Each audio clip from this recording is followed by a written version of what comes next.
Surgeon কবিয়ে সব আইলো। মৌলবীকে ডাকবা, আল্লাহর কোরআনেও তো কিছু আছে, যদি পুত্র দিয়ে বাঁচেন। এ বাবা, আজকাল কিছু কিছু লোক তাবিজ ঝুলায় না, তাবিজ আপনাদের দিকে ঝুলায় তাবিজ, এতখানি তাবিজ, একজনের গলায় দেখছি এতগুলো তাবিজ।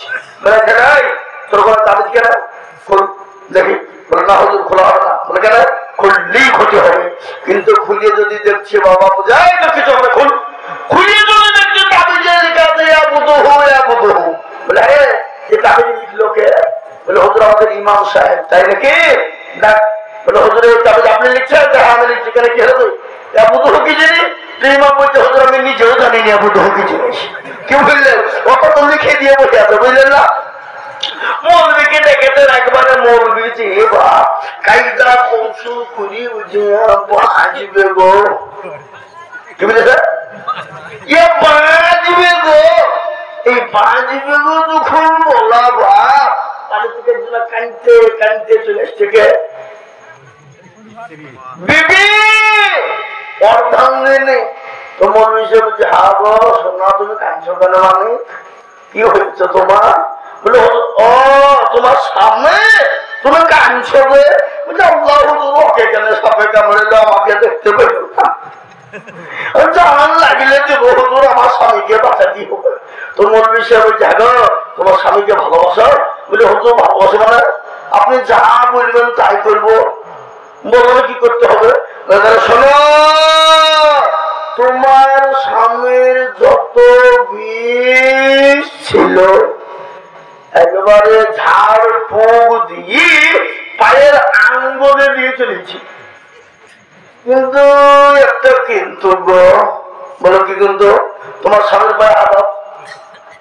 যখনই তোমার স্বামীর পায়ে হাতটা দিবা তোমার স্বামী বেঁচে যাবে, আর তুমি ধরপড়ি হয়ে মরেছ না।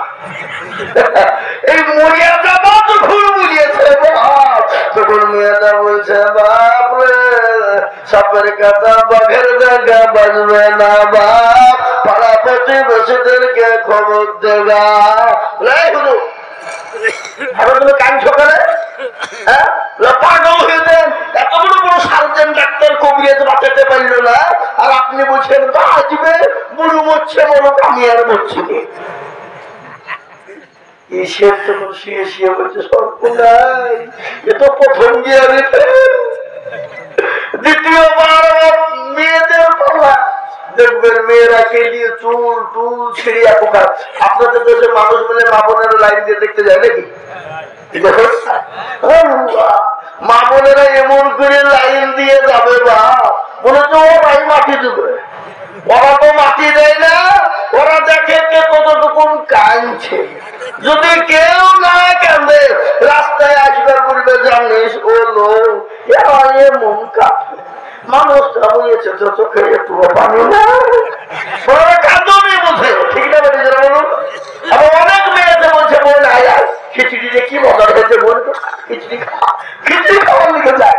অনেক মেয়ে আছে বললে হবে না, এদেশের মেয়ের কথা বলবো তখন এখন আমাকে গালি বুঝে পেয়েছে। হ্যাঁ বুঝলেন না? খবর দাও ওই কি বলে এই কলাটা কানে বুঝবে না, বুঝবে না। হ্যাঁ এই বাবজি আমার ভাইয়েরা তোমার বিষয়ে বললো বেটাদের পালা, বেটারাও খেটে গেল। তোমার বিষয়ে বলছে হ্যাঁ গো তাহলে তোমার বাপকে বাঁচাবা না? তো তোমার বাপ কোন ঘরে থাকতো? বলে এই ঘরটা। এই ঘরে? বলে হ্যাঁ। তো তোমার বাপকে এই ঘরে কবরে জঙ্গলে মাটি না দিয়ে এই ঘরের ভিতরে একটু কবর খুঁড়িয়ে মাটি দিতে হতো না? বলে মনে হয় খেত উঠে মাটি দিব না, আমরা ভাববো দিকে ঘরও দেবে না, পাশের কোন করে দাও। এটা ভারী আশ্চর্য বাবা ছিল। আর ছেলে পিঠে ঘুরছে এখানে ভয়টাই করবে, আর এখানে তো মাটি দেয় ছেড়ে দিতে হবে। সে তখন বলছে সর্বনাশ, কেউ নাই, বিবি বাচ্চা ছেলে মেয়ে সব আমার নেই।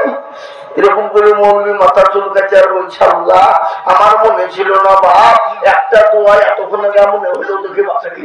কানে বলে যাবে শেরজি বিবি আপনার না, ছেলে মেয়ে না, গাড়ি বাড়ি না, আপনার না তো ওঠে ওঠে লাভ দিয়ে উঠে বলছে হুজুর লিখেন 3 চিল্লা। বললেন না আমার কথাটা? আমার বলার উদ্দেশ্য হলো একটা, দরদে মুসলমান, আজকে মনে করি আমার বিবি, আমার বাচ্চা, আমার ছেলে, আমার মেয়ে, আমার গাড়ি, আমার বাড়ি, আমার সব আমার রে বাবা, নিঃশ্বাসের বিশ্বাস নাই, চোখ দুটো বন্ধ হয়ে গেলে দুনিয়ার সব কিছু ফেলে দিয়ে চলে যেতে হবে। বা প্যারা নবী, দয়ার নবী, বিশ্ব নবী দুনিয়া থেকে যেদিন বিদায় হয়ে যাবে, মৃত্যু সজ্জায় সজ্জিত, নবীজির প্রচন্ড মাথায় বেদনা সহ্য করতে পারে না। নবী কখনো হুঁশ, কখনো বেহুশ, কখনো জ্ঞান, কখনো অজ্ঞান। আল্লাহ নবী বলেন, আয়েশা এটা কোন টাইম? বলে আসরের টাইম। বলে আয়েশা রে, একটাবার আমার মাথাটা তুমি মসজিদে নববীর দিকে উঁচু করে দাও। বিশ্ব নবীর মাথাটা উঁচু করা হলো। নবী বলেন, আয়েশা মাথাটা নিচু করে দাও। নবীর দুই চোখের কুলো দিয়ে গড় গড় গড় গড় গড় গড় করে পানি ঝরে যায়। নবী বলে, আয়েশা বলেন, নবী গো আপনার চোখে পানি কেন গো নবী? আল্লাহ নবী বলেন, আয়েশা এ পানিটা আমার দুঃখের পানি না, এ পানিটা হলো আমার সুখের পানি। নবী নবী বলেন, নবী গো সুখের আমার পানি গো। নবী বলেন, আয়েশা ও আয়েশা শুনে না, আমি নবী দুনিয়া থেকে বিদায় হয়ে যাব, কিন্তু আমার উম্মতি কিয়ামত পর্যন্ত নামাজ আদায় করবে। কিন্তু সেই মুসলমান নামাজ পড়ে না, সেই উম্মত নামাজ পড়ে না। আল্লাহ কোরআনে বলেছে, ওয়া মা খালাকতুল জিন্না ওয়াল ইনসা ইল্লা লিয়াবুদুন। আল্লাহ বলে, বান্দারে আমি তোমাদেরকে বানিয়েছি আমার ইবাদত করো, বন্দেগি করো, আমার দ্বীন মানো, আমার হুকুম মানো রে বান্দা। আমার বড় হুকুম নামাজ তোমরা যদি জীবনে ফিট করতে পারো, আমি আল্লাহ তোমাদেরকে হোকাল পরকাল কবরে জায়গা করে দেব। ও মুসলমান নবী ভালো করে কান করে শুনলেন। আল্লাহ নবী সাল্লাল্লাহু আলাইহি ওয়াসাল্লাম মৃত্যু সম্পর্কে বললেন। হযরত জিবরিল আলাইহিস সালাম এলেন, নবীকে বললেন, আসসালামু আলাইকুম ইয়া রাসূলুল্লাহ। ওগো নবী আপনি কেমন আছেন, কেমন আছেন? নবী বলেন, জিবরাইল আমি মোটামুটি ভালো আছি, বড় ভালো না। বলেন, নবী গো একজন ফেরেশতা আপনার কাছে এনেছি, যে ফেরেশতা জীবনে কোনদিন কাউরির কাছে অনুমতি নেয় না। আল্লাহ নবী বললেন, ও আজরাইল আমি যদি তোকে ফিরে যেতে বলি সে ফিরে চলে যাবে। বিশ্ব নবী বলে না, আজরাইলকে আমার কাছে পৌঁছে দাও। আজরাইল গেলেন, আল্লাহ নবীকে বলেন, আসসালামু আলাইকা ইয়া রাসূলুল্লাহ, কেমন আছেন আপনি? আল্লাহ আপনাকে সালাম দিয়েছে।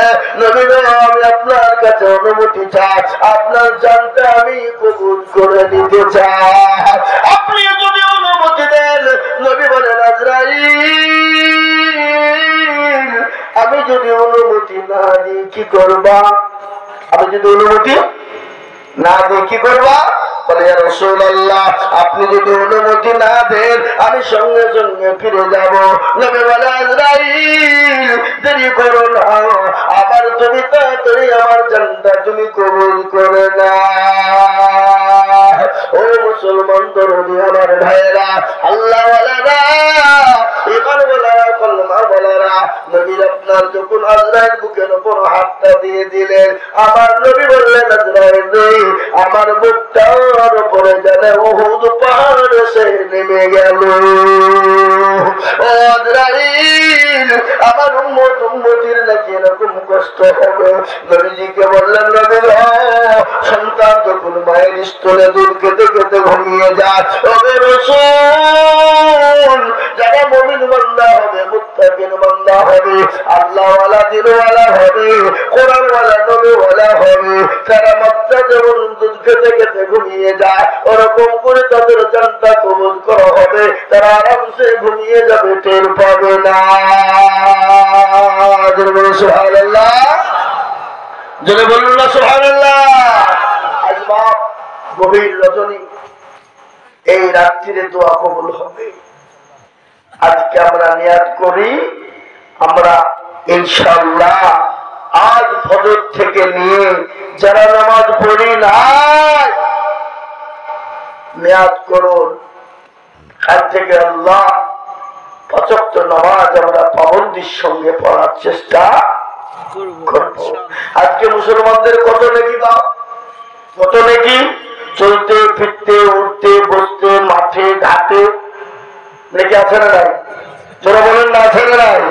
হাজার হাজার নেকি। কিন্তু এই জাতি নামাজ নিতে জানে না, নেকি নিতে জানে না, নেকি কি জিনিস বোঝে না। মাঠে গেলে নেকি, ঘাটে গেলে নেকি, বাড়িতে এলে নেকি, বাড়ি থেকে বেরোলে নেকি, খেতে বসলে নেকি, শুতে গেলে নেকি, উঠলে নেকি, আপনার বাথরুম ঢোকা থেকে বেরোনো পর্যন্ত নেকি আছে না নাই? বলুন। কিন্তু এই জাতি নেকি নিতে জানে না। আজকে জাতি যদি নেকি নিতে জানতো তাহলে নেকি আজকে এই জাতির নেকির পাহাড় হয়ে যেত। চলুন, ঠিক না ঠিক? কিন্তু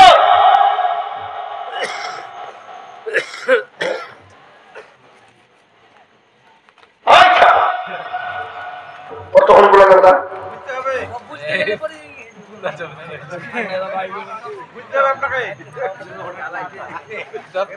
এক জায়গাতে ২.৫ ঘন্টা বলিয়েছি, আবার যদি এখানে বলে তাহলে বাঁচবো। এত অর্থে জানাতে আল্লাহ যে তেল ভরলি চলবে নাকি? হ্যাঁ, যা হোক একটু চাঁদের আমি আপনাদেরকে বলি, এই এত রাত্রিরে আমাদের তো গলা বসে যায়। এত রাত্রিরে ১২টার পরে বক্তব্য করতে গেলে গলা বসে যায়। সে যতই বড় বক্তা হত্যের গলা বসবেই।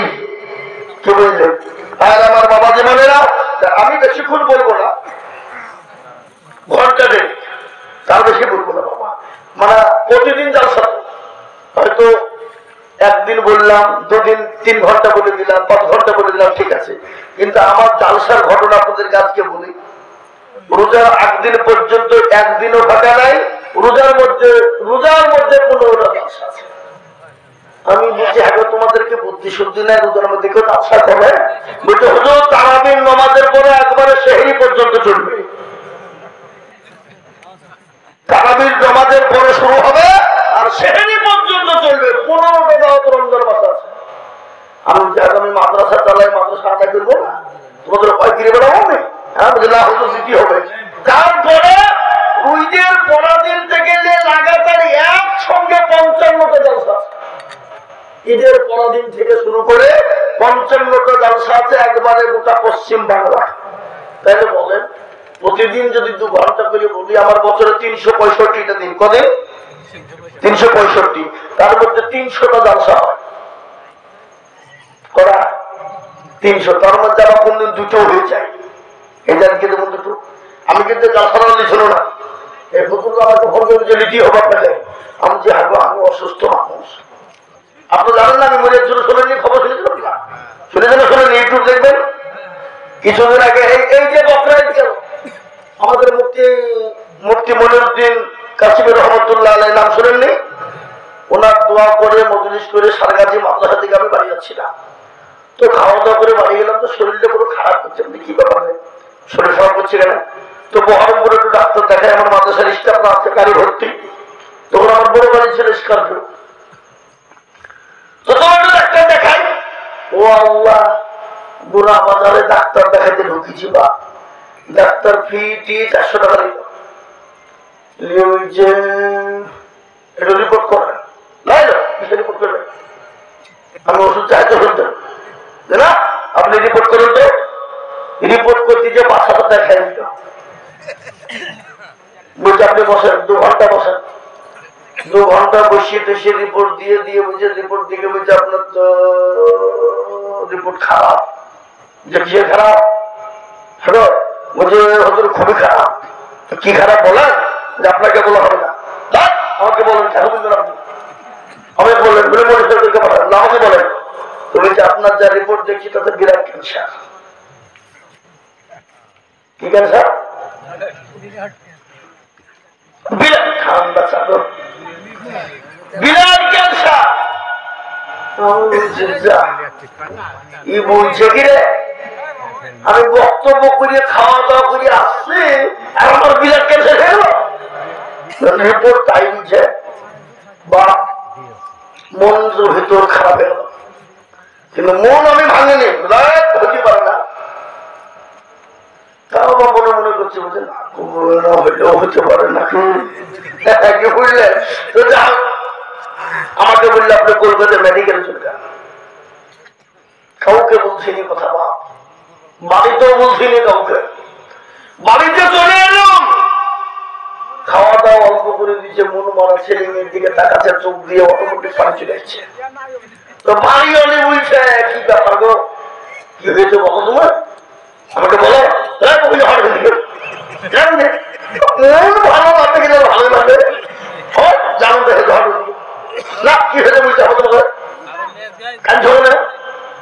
তাহার দুজন নামাজে পড়ে গেলাম, যাই নামাজে বসে সারা রাত চলছে নামাজ। আল্লাহ তুমি যদি মনে করো আমাকে দিবা নিয়ে না, আর যদি তুমি মনে করো আল্লাহ খিদমত কিছু দিবা তাহলে বাঁচিয়ে রাখো। আল্লাহ তখন অলরেডি আমার জালসার ডায়েরি 150